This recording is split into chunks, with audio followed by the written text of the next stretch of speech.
Star Wars 7x7 episode 2454. We learned a bit more about the mysterious way of the Mandalore in season 2 of The Mandalorian, specifically that whole this is the way business, right? And the stuff that would come up with it. But we also learned that rules are made to be broken, and we're going to dig into that a little bit today. Punch it.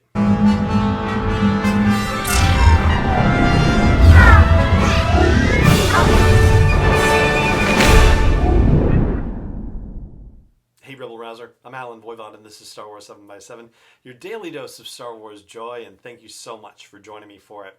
So, the way of the Mandalore was expressed as a thing in Season 1 of The Mandalorian, and there were a number of adherents to it. They were all part of that Mandalorian covert that existed on Navarro and were being led, presumably, by the Armorer, who is still alive as far as we know. We last saw her taking out a bunch of stormtroopers at the end of Season 1. Many of those Mandalorians are unfortunately dead, but some others may well have escaped, and we may see them in future seasons of The Mandalorian. But going into Season 2 of The Mandalorian, there were really very few things that we knew about the way of the Mandalore. One philosophical thing and one rather concrete thing. The philosophical thing was that to follow the way of the Mandalore is to be both hunter and prey. Aha, okay, great. And the concrete thing was about never removing one's helmet in front of another person and never having it removed for you.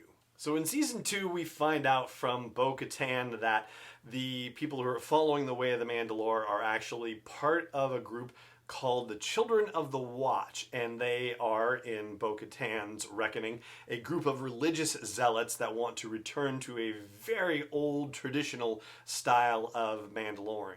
But as we see in Season 2 of The Mandalorian, as Din is separated from his tribe and is only focused on his clan of two with him and Grogu, his interpretation of what is proper and necessary as part of the way of the Mandalore is subject to evolution. Now, I suppose we could find out at some point that there may be conditions on the whole removal of the helmet. Maybe if you're deciding to do it in order to save someone, maybe there's a little exception in the bylaws or something like that. Probably, not having it removed by an enemy. That's probably just, straight verboten. But yeah, probably not. It's probably going to be the case that as our titular Mandalorian has done things that take him off the way of the Mandalore, that there's going to be increasing tension for him when he eventually reunites with some members of his tribe and or the Armorer herself in future seasons of The Mandalorian. Then you can imagine a scenario where he has some sort of significant interaction with the Armorer and talks about his experiences and whether it would be heresy for him to have acted in the way that he did, or if it would be, on the one hand, understandable that he did, but on the other hand, it would also get him kicked out of the way of the Mandalore and of this tribe. So just, there's no help for it. He did what he had to do, and it was the right thing to do, and yet it would also cause this bad result for him. The question then becomes, can he join in with any other Mandalorians? And it seems like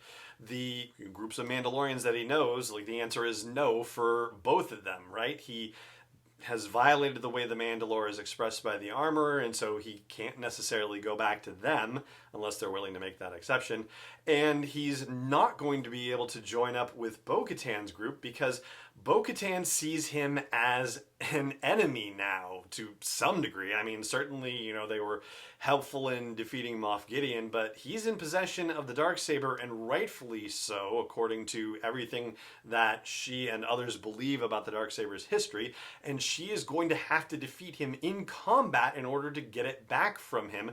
No offering and yielding is going to do it. So Season 3 is going to be really difficult for our Mandalorian because he is now a Mandalorian without a tribe and without a clan, since his only other clan member has now gone off with Luke Skywalker. Now, not that I would necessarily think of it this way, But I don't see the Mandalorian as being the kind of person who would try to say, oh no, I didn't take my helmet off, everything's fine, the next time he runs across the armor or anyone else from the tribe. But it occurred to me to think back about who actually has seen him without his helmet on, or who knows that he's taken off his helmet and is still living to tell the tale. And the list is actually very short. I think we can safely presume that anyone who may have saw his face in chapter 15 of the show The Believer is probably dead with all the explosions at that mining facility, with the exception of one person who would be Migs Mayfeld. And then, of course, Luke Skywalker and Grogu have seen his face as well in Chapter 16.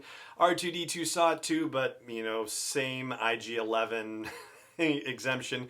He's not a living being, and so therefore doesn't count. So really, it's only 3 people who have actually seen his face and are currently still alive. Migs and Luke and Grogu.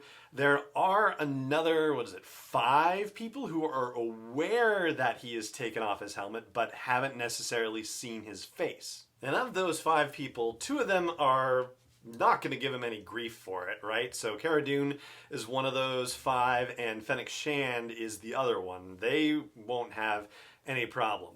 The people who know that he took his helmet off and could cause a problem for him, even if they haven't seen his face, are fall into 2 factions. First is Moff Gideon, right? And he has every reason to cause trouble for the Mandalorian at this point, for sure. And then on the other side of it, the other 2 are Bo-Katan and Koska Reeves. So even if Din wanted to rejoin his tribe, you can bet that Bo-Katan and Koska would not really want to help him out in that regard, even though they certainly work together on this. But there are bigger things at stake overall with the fate of who will rule Mandalore, and rightfully.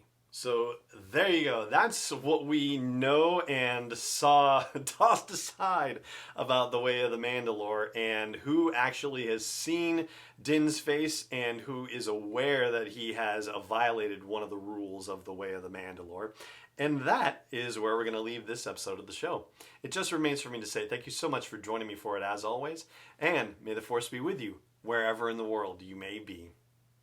7x7 is not endorsed or sponsored yet by Lucasfilm Limited, Disney, or 20th Century Fox, and is intended for entertainment and information purposes only. Star Wars, the Star Wars logo, all names and pictures of Star Wars characters, vehicles, and any other Star Wars-related items are registered trademarks and/or copyrights of Lucasfilm Limited, or their respective trademark and copyright holders. May the Force be with them. All original content is copyright 2021 by Star Wars 7x7. We hope you love it.